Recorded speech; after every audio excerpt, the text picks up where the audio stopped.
¿Qué tal? ¿Cómo estáis? ¿Qué tal va todo? Bueno, ¿cómo va el pádel? ¿Vais pudiendo jugar en las zonas en las que vivís o seguís confinados y seguís con problemas para poder meteros en una pista de pádel?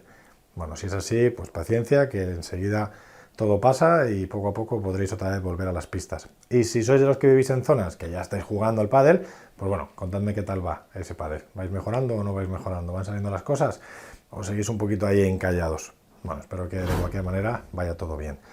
Mirad, el vídeo de hoy es una pregunta que me hacéis también, no bastante, pero me la habéis hecho en alguna ocasión y me parecía interesante poderlo sacar, que es ¿qué sucede con el revés a dos manos?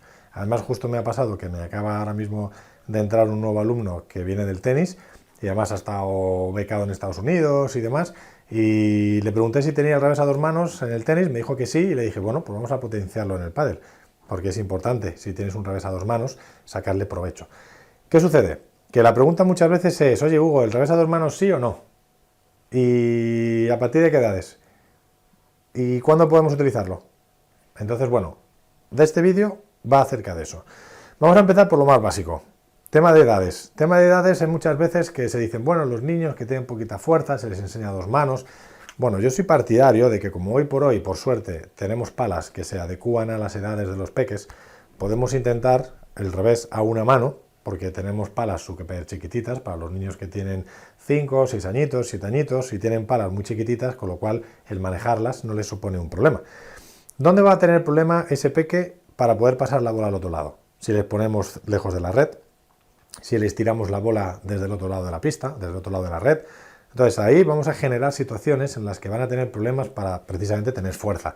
Y entonces ahí es donde podemos pecar y podemos decirle, oye, vamos a enseñarle el revés a dos manos, porque es que no tiene fuerza.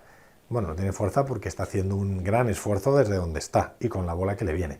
Ahora bien, si cogemos a esos peques, les traemos más cerca de la red, donde vosotros estiméis oportuno, y somos los que les tiramos la pelota o bien desde al lado o bien desde enfrente, pues seguramente desde ahí les va a costar menos. Si les ponemos en una posición en la que ya están colocados de lado y de ahí solamente les decimos que tienen que soltar los brazos, pues seguramente por ahí les costará menos. Y de ahí poco a poco los podemos ir llevando más atrás o le podemos ir desde esa distancia que están cerca de la red, empezar a tirarle la bola un poquito más lejos, primero con la mano y luego ya un poquito con la pala para que puedan a lo mejor dar unos pasitos de ajuste. Todo depende de cómo vayan evolucionando. Pero siempre en posición de lado, o a veces, depende de cómo vayan progresando, pueden empezar con la posición de preparado normal y a partir de ahí ya, o bien con un paso hacia adelante o con un paso hacia atrás, lo que creáis oportuno, que ya se pongan en una posición de lado. A partir de ahí vamos subiendo en edades y ya nos metemos con adultos y demás. Yo haría un poco lo mismo. Para resumirlo, en niños lo trabajaría como lo he dicho y en adultos lo que haría sería en función de la facilidad que vean el adulto. Si es un adulto que ya me viene con un revés un poco a dos manos, porque me lo trae de serie, me lo trae ya a esa persona porque sí, porque le sale, vería si se le puede potenciar ese revés a dos manos o no. Porque ya que lo tiene innato y le sale bien, lo que trataría sería, primero, de intentar enseñarle un revés a dos manos técnicamente correcto, ¿vale? Tipo Pablo Lima, tipo Marta Marrero, tipo Victoria Iglesias, donde está haciendo un gesto que está cerca del cuerpo y a partir de ahí, pues que sea un movimiento en este sentido y no hace falta que sea mucho más amplio. Vería con ese movimiento qué tal le va. Ahora, ¿dónde tenemos que utilizar el revés a dos manos? El revés a dos manos siempre es un gesto que es para golpear a la pelota muy cerca del cuerpo.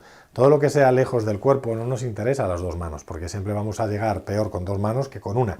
Con lo cual, todo lo que salga cerca del cuerpo es muy positivo que podáis potenciar ese revés a dos manos si veis que el alumno es capaz de interiorizarlo bien. Por ejemplo, si es un jugador de derecha o una jugadora de derecha, pues todo lo que venga sin pared le puede pegar a dos manos. Si fuera un jugador o una jugadora que jugara en el lado de ventaja y fuera diestra, todo lo que salga de la pared lateral o todo lo que le quede por delante podría jugar a dos manos. Si fuera un zurdo, como le pasa a Pablito, a Pablo Lima, pues también todo lo que fuera de pared lateral, en ese lado de derecha, también podría jugarlo a dos manos. Conclusión, lo que viene sin pared, que viene alto, que me puedo yo volcar encima de la pelota, y todo lo que salga de la pared lateral es susceptible de poder jugar a dos manos. Todo lo que sea pared de fondo, todo lo que sea doble pared que abre, doble pared que cierra, yo trataría de enseñarle a ese alumno o ese jugador o jugadora a jugar a una mano. Si dejamos el fondo ahora por un momento y nos vamos a la volea, en la volea pasa exactamente lo mismo. Para mí no debería de poderse volear a dos manos. ¿Por qué? Porque a dos manos puede parecer que tienes más fuerza, pero hasta donde yo he visto por mi experiencia con alumnos que han golpeado a dos manos, o que han golpeado a dos y luego han soltado, o luego han conseguido soltar a la vez, me he dado cuenta que el revés a una mano les va mejor, les corre más. Este movimiento de soltar, que es más explosivo, ahí puedes ganar mucha velocidad. Si a eso le unes giro de hombros, paso hacia la pelota y esa explosión de los brazos, y todo eso lo aceleras, consigues, y pegas a la pelota en su sitio, obviamente, consigues mucha velocidad. Mientras que las dos manos, al final te condicionan a un punto de impacto determinado, y además no es lo mismo hacer esto y equilibrarte con la izquierda, en mi caso, que a ir con las dos manos hacia adelante, ¿vale? El golpe es totalmente diferente. Para mí es menos coordinado y puedes sacarle menos fuerza, aunque sea a dos manos, ¿vale?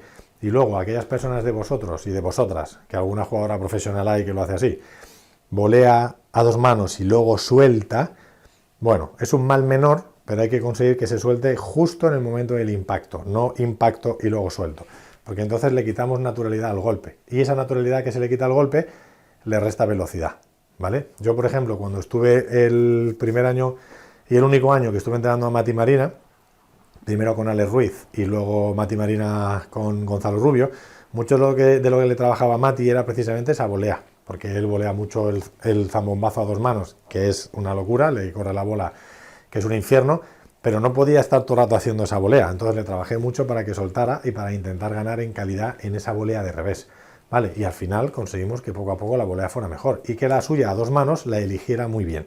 Sobre todo él, cuando jugaba en el revés, que la hiciera más en el centro de la pareja, lo que es el medio de la pareja rival, para que la bola saliera hacia adelante. Porque cuando la jugaba muy en diagonal, al final la bola se enredaba un poco en las dos paredes y no se quedaba una bola tan complicada, ¿vale? A ese nivel suyo, ¿vale? No tan complicado a ese nivel suyo. Me la hace a mí y me hace un 8, no le devuelvo ni 2. Entonces, la cuestión está en que ese revés a dos manos en la volea hay que intentar que sea una. Y poco más. Que estaba pensando si se me quedaba algo en el tintero. Pero no, porque hemos visto cómo trabajarlo o no en niños pequeños, y luego el tema de los adultos, cómo poderlo potenciar en aquellos que ya tengan el revés a dos manos. Si hay algún nivel de iniciación en adultos que os dicen es que no tengo fuerza, no es un tema de fuerza, es un tema de coordinar el movimiento. Porque si un niño de 8 años es capaz de hacer un revés a una mano y le va a una velocidad relativamente buena, ¿cómo un adulto que tiene más fuerza no le va a poder dar mínimo esa velocidad? Con lo cual es una manera de hacerle ver al alumno que lo que tiene que hacer es coordinar un movimiento, y que si coordina ese movimiento a una mano le va a ir muy bien, ¿vale? Con lo cual no hay ningún problema en enseñarle el revés a una mano, no tenéis por qué ir enseguida a dos, porque luego quitarle la costumbre de los dos cuando la bola viene de pared de fondo es un rollo, y cuando es una doble pared ya ni os cuento. Entonces no vamos a complicar mucho más al alumno con un revés a dos manos, pero si ya viene con el de serie, vamos a potenciárselo, con lo que os he dicho, con una mejor técnica y con decirle en qué momentos puede hacerlo, sin pared y pared lateral. Y con los niños sé que a lo mejor va a venir mucho rollo de, oye, ¿qué hago con los niños? Pero esto sí, pero yo lo trabajo, pero le pegan a dos manos muy bien. Sí, fenomenal. Pues si te va bien y te funciona, yo no voy a meterme con cómo enseña cada uno. Yo particularmente no enseñaría a un niño, y más hoy, como he dicho antes, con palas que haya para su nivel, o sea, para su edad, no le enseñaría yo un revés a dos manos a un niño. Pero es mi manera de verlo. Yo jugaba al tenis toda mi vida con una mano y al pádel obviamente con una mano. Entonces no tengo ese ADN de revés a dos manos. Por eso tampoco creo que a día de hoy haga falta que un niño aprenda a dar un revés a dos manos. Si lo aprende bien y le puede sacar provecho, adelante. Hay jugadores de pádel a dos manos que juegan una barbaridad. No me enrollo más. Listo. Este es el vídeo de hoy. Revés a dos manos o revés a una mano. Cómo hacerlo, cómo potenciarlo. Así que espero que os guste, que os sirva, que si tenéis esa duda, pues que os haya ayudado a solventarla. Si eres un profe que te haya abierto una opción de, vale, pues lo tengo claro, ya sé si puedo hacerlo o no, o me sirve el vídeo de Hugo o no me sirve el vídeo de Hugo para nada. Así que nada, como siempre, gracias por llegar al final del vídeo, gracias por ayudarme a que suba la comunidad tanto en YouTube como en Instagram, y un abrazo para que os cuidéis muchísimo. Chao.